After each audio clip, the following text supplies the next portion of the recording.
Episode 4, welcome everybody, Bearded Banker Podcast. Happy to have you. I want to start with some pretty heavy situations just this week and just send my love and regards to all of our friends from Israel, Israeli friends, Jewish friends, and our Palestinian friends, Muslim friends. I don't know enough about what's going on over there, to be completely honest, to have a sided opinion. But I do know that I am definitely against any forms of terrorism and innocent people, women, children, grandparents, parents, dying and being killed. So there's a lot going on. There's a lot on social media. We have a lot of friends in our community that are Jewish, Israeli, a lot of friends that are Palestinian, Muslim, and we see both sides. Again, I'm not well versed enough to have an opinion overall. I do appreciate the posting and the sharing and the educating that's going on. It's very political, beyond my knowledge base, and probably most of us. And if we learned anything over the last couple of years with social media and algorithms and politics, it's a lot more going on, and the reasons are probably a lot less obvious than we think, except for the people that study this stuff and know it really well. So again, our love goes out to both sides of the coin and everything that's going on over there in the Middle East, and continue sharing, continue educating, and supporting where you can. So just my thoughts. Wanted to start there. It's very heavy, but that's what's going on this week, so don't want to ignore it. The other thing that's going on locally and in my industry is the DJ Envy, Flipping NJ Ponzi scheme, accusations, alleged Ponzi scheme situation that's going on. And I wasn't going to speak on this yet, but it's very prevalent in everything I'm consuming, and it's in my industry. So again, I am not educated enough or well versed in this situation either. I know as much as probably anyone else knows just from seeing things on social media over the years. I am in the industry, so maybe seeing it in a little different light. But we don't know the facts, obviously, until the investigation is concluded, and maybe everyone has their day in court, whatever that might be. But I do have a few thoughts on the situation. So I thought I'd share there, and then we'll jump into the threads for the podcast and what we're going to talk about today. So as far as this alleged Ponzi scheme, I mean, first of all, anything that looks too good to be true usually is. And I've been watching Caesar and Envy for a couple years now, being in the industry, seeing Caesar move, his moves being made on social media before Envy, and flipping houses and doing everything he was doing in Patterson. And Laura's from Patterson, and I went to William Patterson University. I have a lot of friends from Patterson, Passaic, that area, Clifton. And he was doing big things over there, and just taking note, and then getting involved with Envy. Obviously everything blew up, and just seeing everything that's been shared from different people, knowing a few people, close friends that invested, and some that got out in time and got their money back, and some that didn't. I thought I would have to at least share some opinions on what's going on because of all those alignments with me and what I do, obviously. So that being said, I mean, I think a lot of this Ponzi stuff, Ponzi schemes, I like to think that they start innocently. And I say that because with great power comes great responsibility. And when you're doing something successfully, people tend to throw money at you because they want to get involved. Everyone wants to make a buck. And in my experience with Joe, we've flipped some houses and took on some investors, and I remember feeling that feeling of like, wow, people are willing to give me their money, and not small sums, big chunks of money, and feeling like I could understand how this kind of quicksand or snowball effect can happen when that money is coming relatively easily. Now, obviously, we didn't set up a Ponzi scheme, and we paid everyone their money and their interest on top of that, and it was close friends, so it was even more important to do that. But I remember thinking like I can understand it. So the situation is, people see that you're making moves, you're flipping houses, you are in an industry, you're sharing information of that industry, you're educated in that industry with topics that people may or may not be as educated in, and they might have some money, do well for themselves in their industry, and want to get into real estate, want to get into, or whatever the industry is, want to get into it and minimize their risk. So they want to leverage your education and your knowledge to make some money. And me and Joe, for example, we weren't necessarily looking for investors, but we weren't opposed to it either.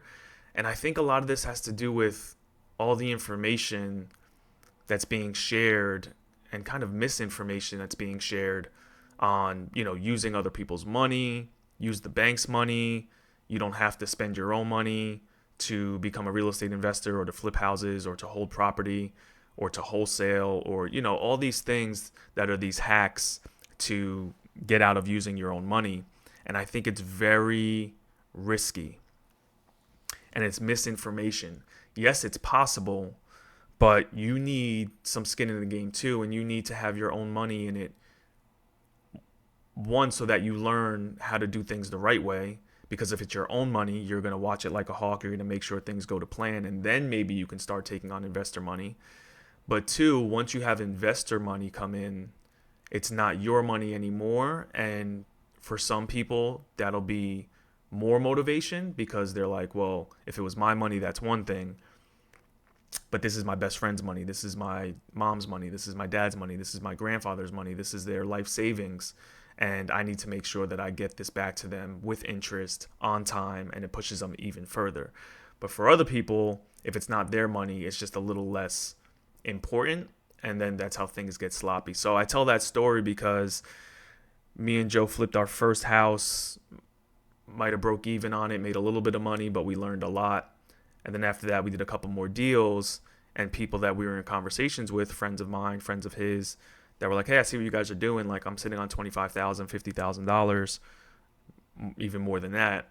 Can I give it to you? And you do, you make investments with it and flip the houses that you flip and do it the way you do, and just give me some return on my money. And also having that as kind of an option when things got tough, during the pandemic, or during, just when a property didn't go to plan and we had to get out of it or find some money to keep things afloat. We were able to do that. And it was by using banks and using, investors. And I remember the first time we did it, we signed agreements, we had contracts, and it was, 20% on their money, and you give us, 25,000, and you get $5,000 back in, 3 months or 6 months or whatever we said. And we stuck to our plan, we stuck to our guns, and we were able to do that for our people. And I'm very proud of that. But I do remember a time when it was like, wow, people are really willing to give me $25,000, $50,000, and thinking, okay, if I could do this 10 times and I can have half a million, then how many houses could we flip? And your mind just starts to go. So again, back to the story, I like to think that that's how these things start, and then they just get out of hand. Or people set them up knowing what they're going to do and how they're going to scam people. That's definitely true as well. I don't know that Caesar and Envy were doing that. Other people would disagree. I just don't know. Again, I don't have the knowledge. Some people were involved. What I do know is that Caesar was doing this, and I saw him, making moves, and probably attracted some investors. I don't know if he started with his own money or started with investor money to begin with. But when people start giving you options, start throwing money at you, you start thinking bigger. You're like, okay, how can I use this and get to the next level for myself, for my investors, and hopefully create these awesome properties for people in these neighborhoods to access and to live in and to buy and to purchase and increase the value of the neighborhood, the value of the city. So Again, I don't know if it started as that, or it turned into that, or even if it ever was that, or these are just allegations. But you know, that money starts to come in, and there's 100,000, 500,000, $1 million that hits an account, and you're like, well, I got this bill over here. Let me take the team out to dinner. And then you start to commingle funds, or you start, using money from this or that to pay for your personal lifestyle, and that's where things kind of get out of hand, and you start to increase your living expenses, and you need more money. And again, if this did start as a scheme, or if it always was a scheme, that's how it starts to snowball. But I think it takes someone with great responsibility to have that power where people are willing to give them their money and do the right thing with it, or say, you know what, no, I'm not taking on investor money. I don't want that headache. I don't want that stress. I don't want to harm our relationship over money. And I know that when we paid our investors back in time with interest, and things got a little tight for us during the pandemic, when we had commercial loans and construction loans, and those did not get forbearance, right? There was no deferment for that. For your personal mortgages, your residential mortgages, yes, you got forbearance and deferment, but not for commercial. And we were making those payments, and we were stuck waiting on the town, or waiting on a variance meeting, or waiting on permits, or whatever the case was, and everything was shut down, and inspectors couldn't inspect, and it just slowed down everything. So going through that, and then having to worry about getting other people their money back, was stress that I don't really want to deal with. So to each his own. We'll see what happens. I do know that seeing Caesar do everything, and I remember being like, wow, I should try to get involved with these people, or in my network, I'm 1 degree, maybe 2 degrees, if that, of separation away from Caesar and Envy, and just being in the industry, and all the guys, and Credit Dude and MG the mortgage guy, and they're all doing good things, and just thinking they had the Earn Your Leisure guys, which I think Envy was kind of going on a tangent about all these guys, and I'm sure it's a lot for him too. It's stressful and frustrating, and again, I don't know who's responsible for what, but what I do know is that I know some people that put some money in and got money out, and some people that didn't. And when you're being promised these returns, 30%, 40%, 20% for us was insane to give to our friends, but again, we weren't using our own money, and it allowed us to speed up the process, so it made sense.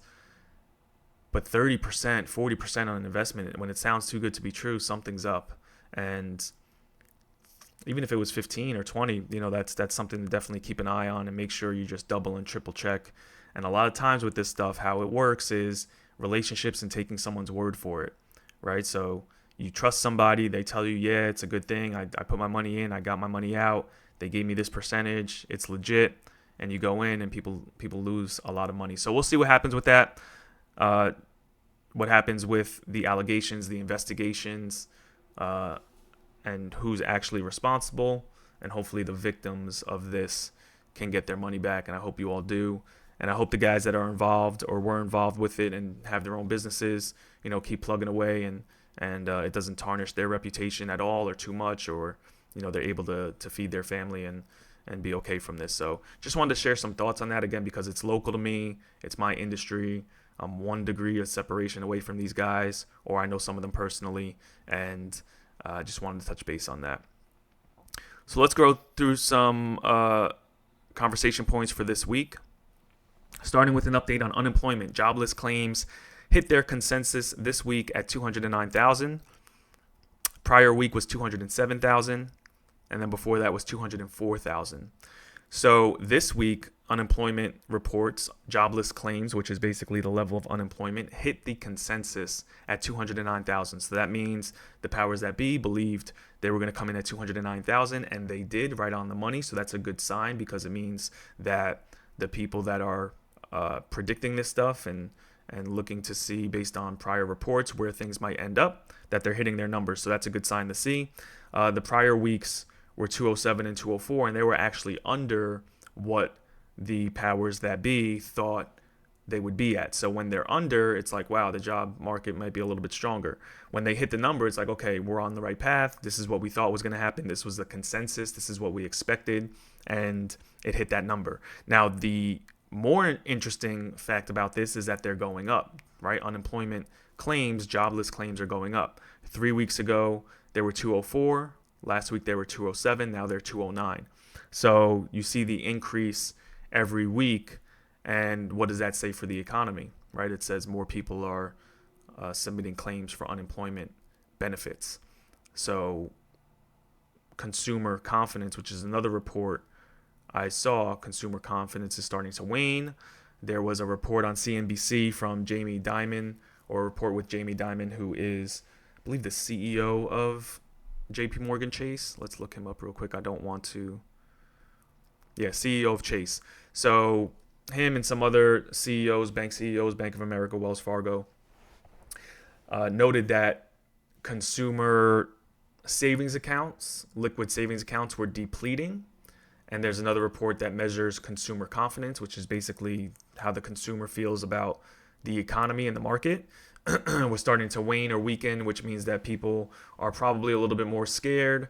They see their money depleting, or their assets, their savings and assets being used to live and to survive. So their confidence is decreasing. So that, on top of jobless claims and unemployment going up, is a sign that what the Fed is doing is working, and we might see additional pauses in interest rate hikes, potentially even cuts to the Fed rate, so that everything else starts to cool off and things start to loosen up, and maybe are not as tight with money and rates and people borrowing, so they can spend and stimulate the economy, and hopefully in the mortgage and real estate market get some relief here, so we can continue to do more deals, so we could survive, for one, but also so that more people can enjoy the benefits of home ownership and start building wealth. So that is the report on jobless claims and unemployment for this week. If you see a mortgage program advertisement with no money down, no closing costs, and no credit score requirement, it's probably specific to certain low-income borrowers and low-income neighborhoods, or it comes with super high interest rates. Ask for details, read the fine print, or send me the ad. I had a friend from high school, shout out to you if you're listening, send me a reel from a realtor or another lender somewhere in the country about a new program that promised no money down, no closing costs. They don't look at your credit score. And he said, hey, is this true? Is this something I can look into? And again, you can look into anything, read the fine print. Whenever there's some type of program where there's no money down, no closing costs, no credit score requirement, it's probably some type of government-funded program, which means that the government is trying to stimulate buying in some particular area. And if they're trying to stimulate buying in some particular area, the area might be in need of stimulation, which means that it's probably not the best area. It's either low income, could be a lot of crime, a lot of abandoned properties, and just needs some investment. And they're trying to drum that up by incentivizing people to purchase with no money down, no closing costs. Credit scores are not a requirement, right? Just giving more people an opportunity. So if you see that, just read the fine print, look into it. It's probably limited to low income areas and low income borrowers. So you yourself can't make over a certain dollar amount and qualify for some of these programs. You have to be within that bracket, and they're trying to, again, stimulate home ownership in these areas, because homeowners tend to take care of the house, the block, the neighborhood. They spend money at the local stores, right? So it just helps the local economy. That's why a lot of these programs come about.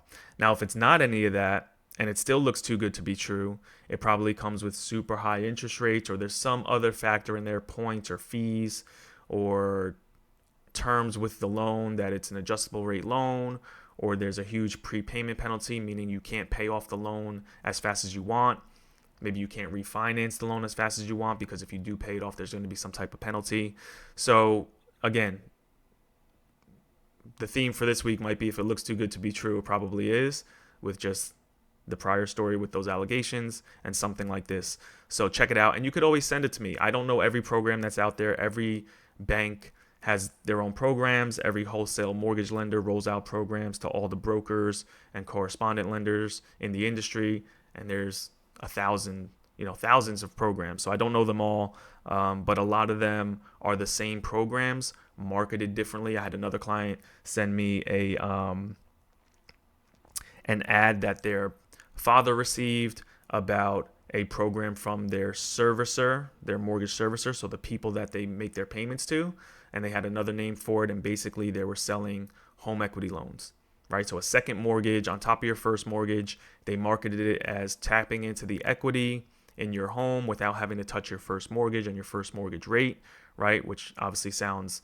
amazing, but they didn't call it a HELOC or a home equity loan. They had another name for it, and that's just marketing. A lot of times it's all the same stuff. So feel free to send it to me if you want me to take a look at something. If it's something we can offer, or maybe there's something better that we can offer, I'll definitely let you know. But I will definitely give you the ins and outs, or at least what to look out for on those options.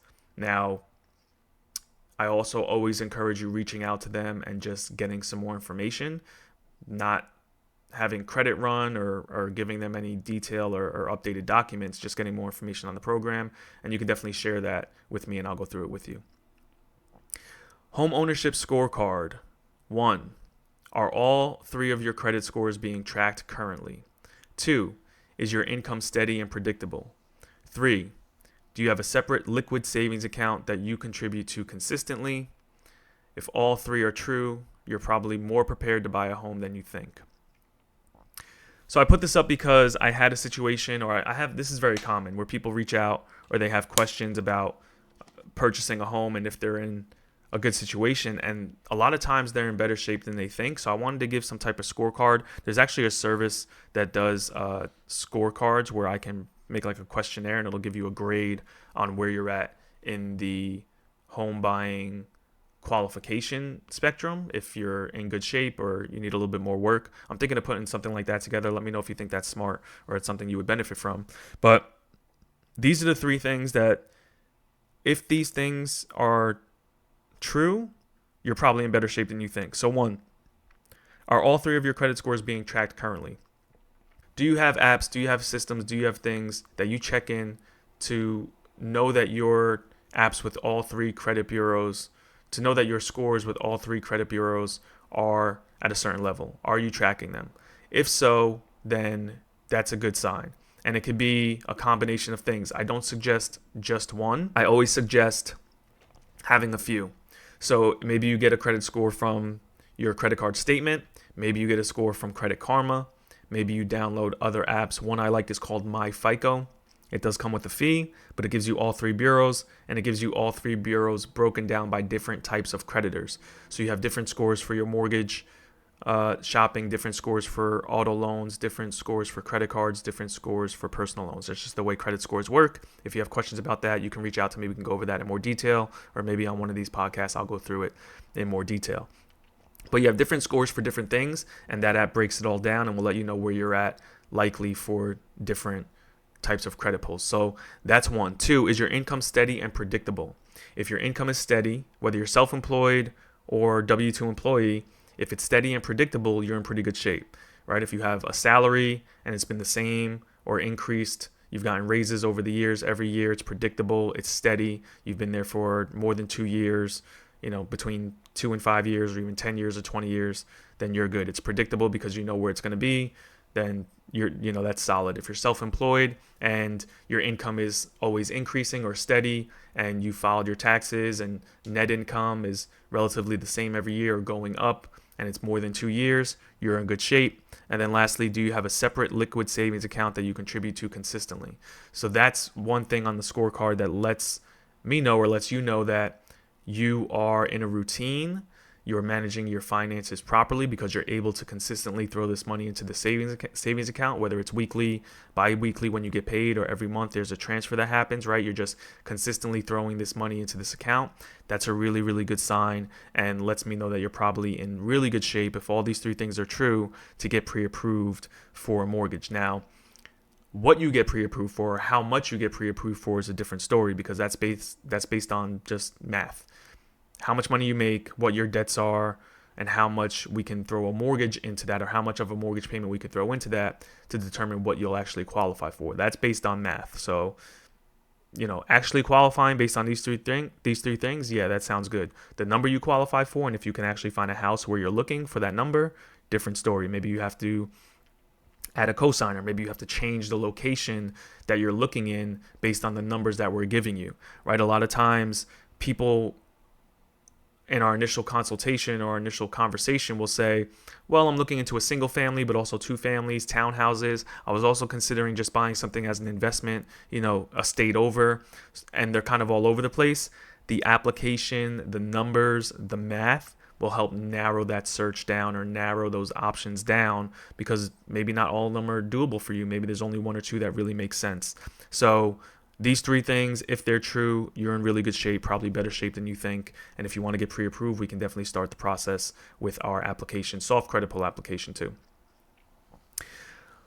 Dunbar numbers plus Google research equal 7-11.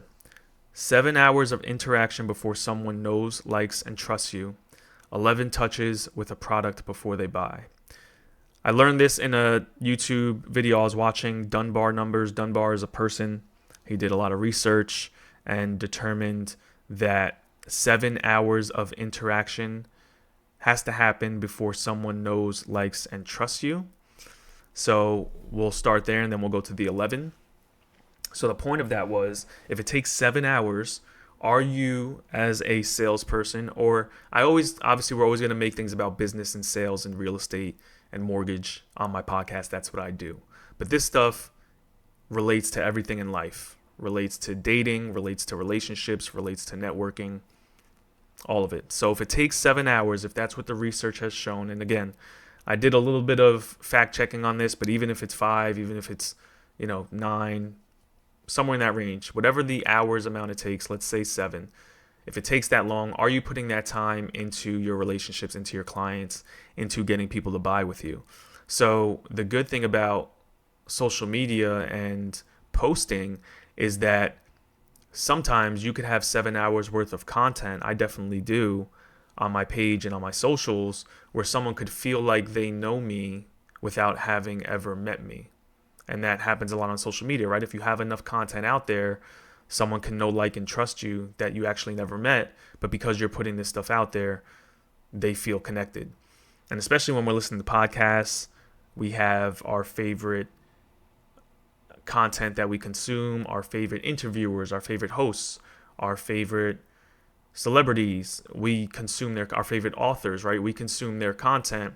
They can become mentors of ours without ever having met them, but we're spending so much time with them socially or virtually or digitally that we feel connected. So that's part one. Part two is Google did their own research and determined, based on our shopping habits and searches on Google, that it takes about 11 touches with a product before a person buys. So if those two things are true, 7-11, 7 hours of interaction, 11 touches, do you have that in your business currently? Do you have 7 hours of content where someone can get to know you without getting on the phone with you or actually having to interact with you? Because then beyond that, that just makes that even stronger. And are you touching, figuratively, these people 11 times in your process? If those two things are true, you're going to convert a lot more into closings. So post more on social media, long form, because 7 hours, you need to get to 7 hours. If you're doing that with 30-second clips, it's going to take a long time. But if you're doing an hour podcast, it's going to take 7 of those. That could be huge. That can get you the content where someone can dive deep into your content and get to know you, share your stories, how you interact, share your competence, share your warmth, right? Last episode, that is the formula for charisma. If you can do that, then you can build a rapport with these people without ever actually talking to them. And then when you do talk to them, now you're getting towards those 11 touches. So we have warm leads, which is people that have reached out to us in our business. And we have cold leads, which is things that we have put advertising dollars behind and marketing dollars behind to get names, numbers, and emails. Now the cold ones, if it takes 11 touches, we can't just call someone one time and expect them to buy with us. They don't know us from a can of paint, right? A hole in the wall. But we can call them first. Maybe they don't answer. We leave a message. We send a text. We send an email. Boom, that's 3, assuming they get all 3 and see all 3. Then we wait a day. We call again, email again, text again. That's 6. Then maybe we wait 2 or 3 days. We call one more time, but that's it. The next day we send a text. The next day we call and email, right? So you're doing these things over the course of time to increase these touches. Now, every time you're interacting with these people, that counts as a touch too. So they get back to you, they get some information, but they're not ready to pull the trigger. In a couple weeks, you send another text, hey, just circling back, wanted to see if you've given any more thought to our conversation, if you have any questions for me, how we can assist. They say, yeah, actually, I saw this thing on Google, or I saw a bearded banker post about this thing. Is this true? And you can have another touch there. And every time you're building rapport, you're sharing your competence and hopefully your warmth, and you're getting these people to know, like, and trust you. But the great thing about social media and posting is that you can hit 7 hours, 10 hours, 12 hours, 20 hours of content to where, someone like someone that has a lot of content out, let's say The Rock or Gary Vee or Grant Cardone, right? These people that are sharing a lot, you feel like you know them. If they walked into a room and they wanted to do business with you, you'd be like, yeah, for sure, right? No problem. So that's just a way to hack getting those 7 hours and 11 touches as fast as possible, so you could do business with more people, obviously help more people, and make more money. So I thought that was pretty interesting. Definitely something that's going to be rolled out to the team. A problem well stated is half solved. Charles Kettering. I don't know where I got this quote from, but I like it. A problem well stated is half solved. So sometimes we have problems and it's just, I need to make more money, or, I'm not getting the business that I need, or I'm not getting the leads that I need, or people aren't clicking this link, or I'm not getting likes. I'm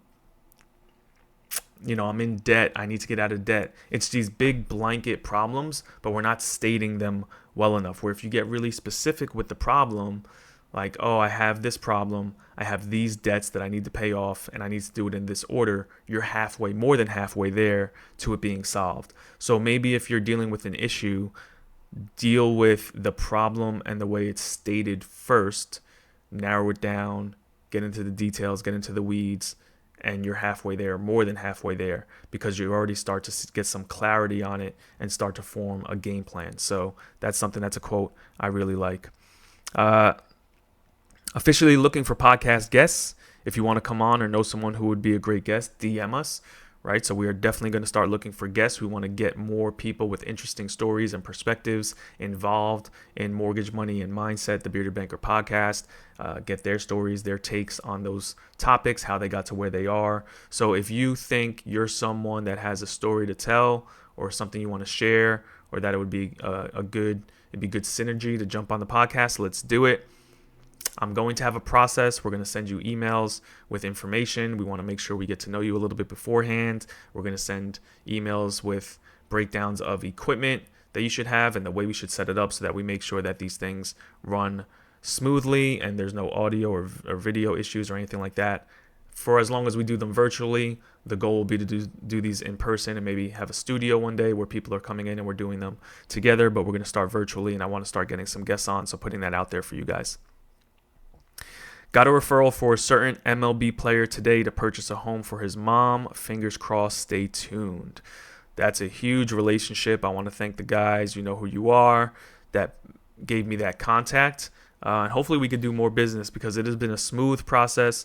Got a bunch of hands in the pot as far as helping make sure we get this to the closing table, pre-approval, shopping for a home. If it's not something I can do or my team can do locally as far as real estate, I know the people that can, or I have, again, the 1 or 2 degrees of separation to get to those people, which is what we did in this case, right? Someone based out in Arizona sent me a referral for something in Jersey for a notable person, and I was able to, through my network, find a couple of people to help out and make sure we get through this process. So that was huge, very exciting, and something to do more of. So just to let you guys know that we can facilitate, even if it's not something I do myself, even if there's a language barrier, anything like that, feel free to send over an inquiry, and I can definitely find the people through my team to help. Whether I get compensated on it or not is another story. I don't have to. I'm just looking to help. So if there's anything I can do for you, feel free to reach out.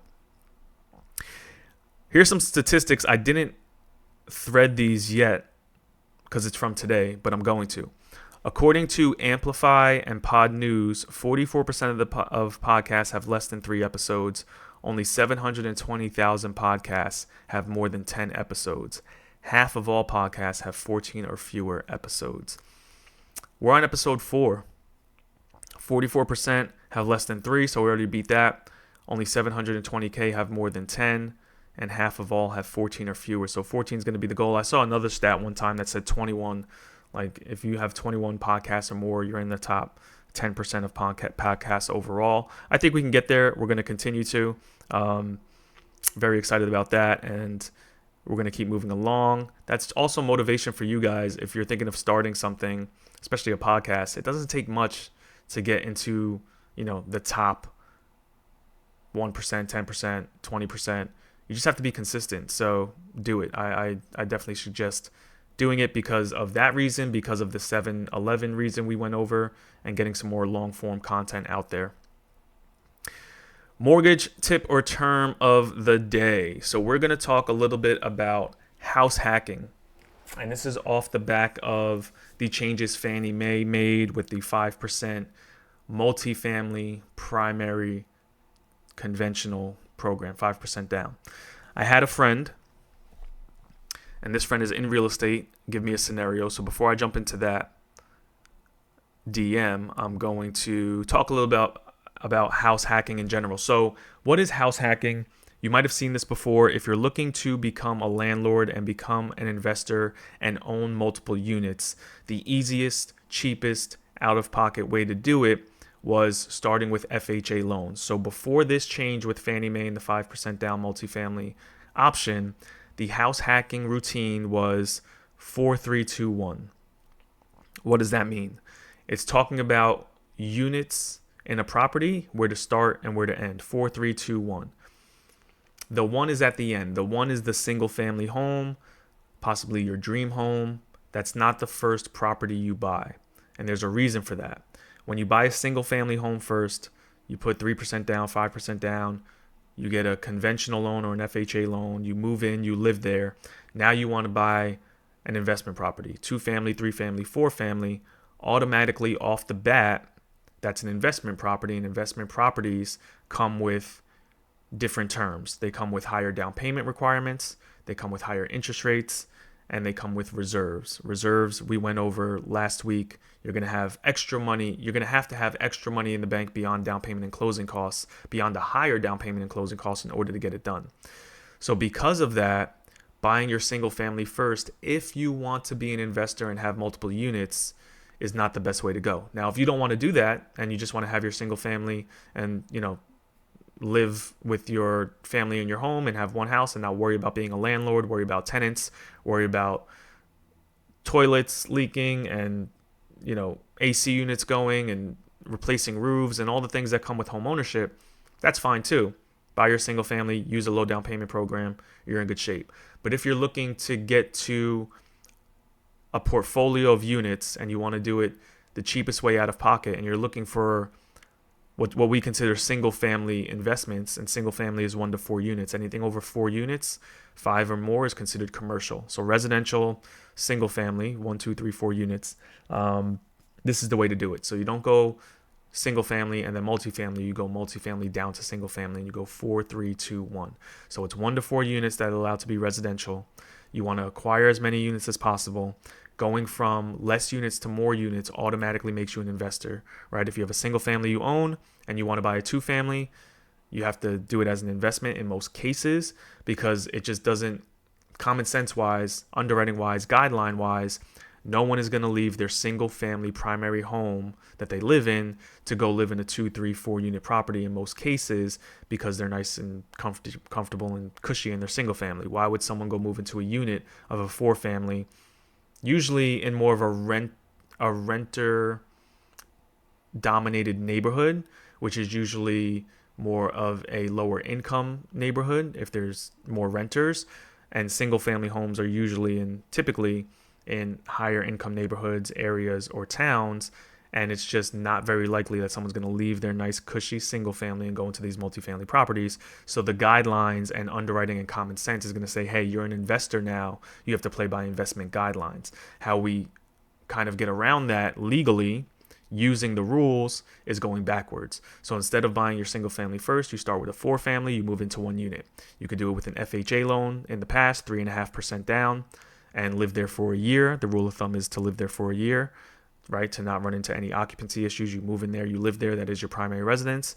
Then the plan would be to refinance out of FHA into a conventional loan so that your FHA frees up again. So now you could buy your next property 3.5% down as a primary residence. And you can go from a 4-family to a 3-family as a primary residence because you're moving on up.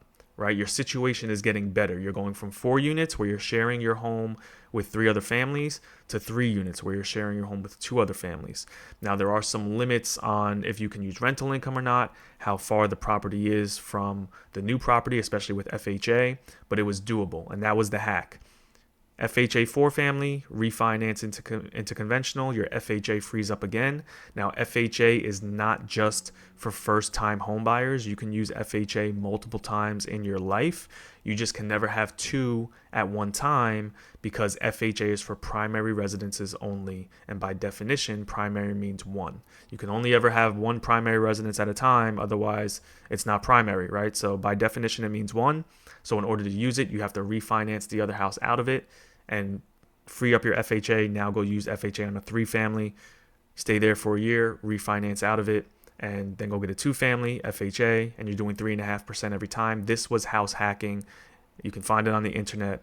It's a great plan. It's good for lenders and realtors too because, or at least lenders, because we're doing a purchase, doing a refi, doing another purchase, doing a refi, doing another purchase, right? So people in this plan, we can get, 10 transactions out of. Now, with the 5% down, it changes some of that. It makes it easier for you guys. So you can start with 5% down, 4-unit primary residence, move in there.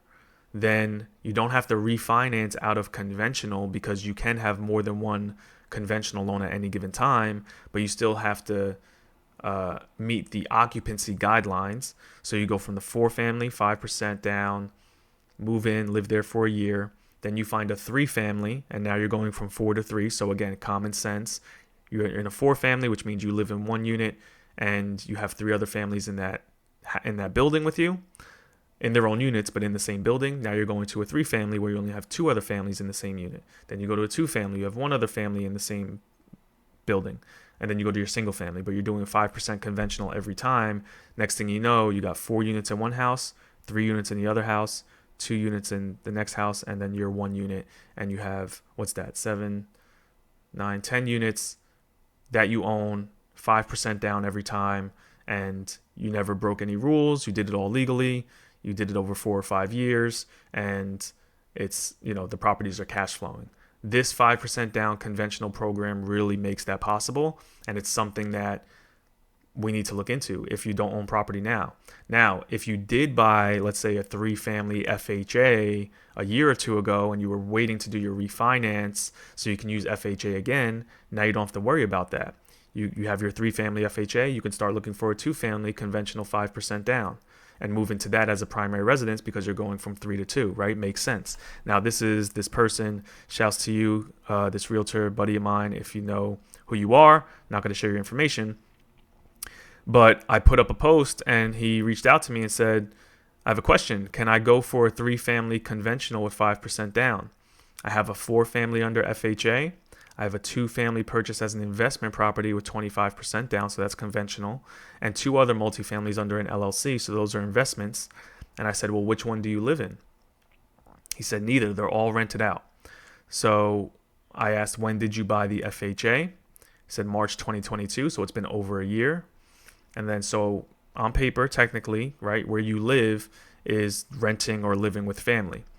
He said, correct. I'm still living at my mom's at the apartment she rents. Basically, he moved into his FHA, did that for a year, the 4-family, and then moved that out back in with mom so he can rent that place out, right? He played by all the rules, lived in the property, primary residence. Something changes in your life, something with what you thought was going to be, or that's not the case with cash flow or money, or maybe you change jobs or you change locations for the same job, but the location changes and you need to be closer. Things like that. When you sign these documents for a 30-year fixed primary residence, that doesn't mean you have to live there for 30 years as your primary residence.